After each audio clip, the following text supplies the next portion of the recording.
going all through the town inside. So a little bit will go up there and it will through the town too. How much pressure does it take to get the water out of this plant through the system?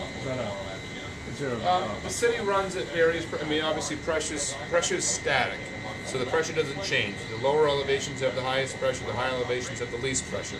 If you go up the Bond Hill, the water main going into the tank, 15, 10, psi, very low pressure. You come out to maybe on Essex Ave here, which is probably one of the lower points. It's probably close to 90. We probably run on average somewhere between 75 and 80 throughout the town. Manchester, by the city, they run 90 to 110 psi. They just run a different system than we do. We seem to have fairly decent water pressure through most of the city. There are a few isolated areas that don't. Areas up around the industrial park, top of Harrison Avenue, top of Green Street, Trask Street, that are isolated from the Blackburn Tower to help alleviate the pressure issue that they once had. There's a separate zone up there.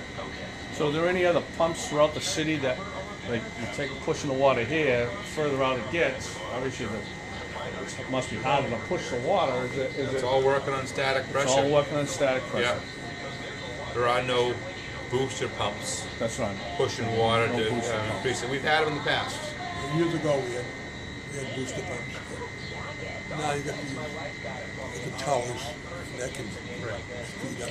And one of the improvements to do to Ward 4 is to raise to Plum Cove Tower a ring or two. Upper Revere Street, Briarwood, they suffer from lower pressure than they probably should.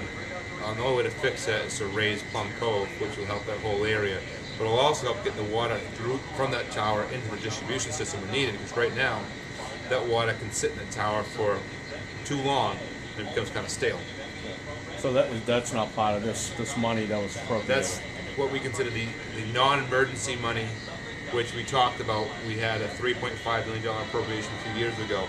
The balance of that will go towards, that's like a $1.4 or $1.6 million project, putting a mixer and raising that one ring, cleaning the tower, preserving the interior of it. Those tanks need to be maintained. The paint gets set to shell on the inside. You need to take care of those towers. Bond Hill needs a mixer to help the water mix when it's in there. That's a big, big tank.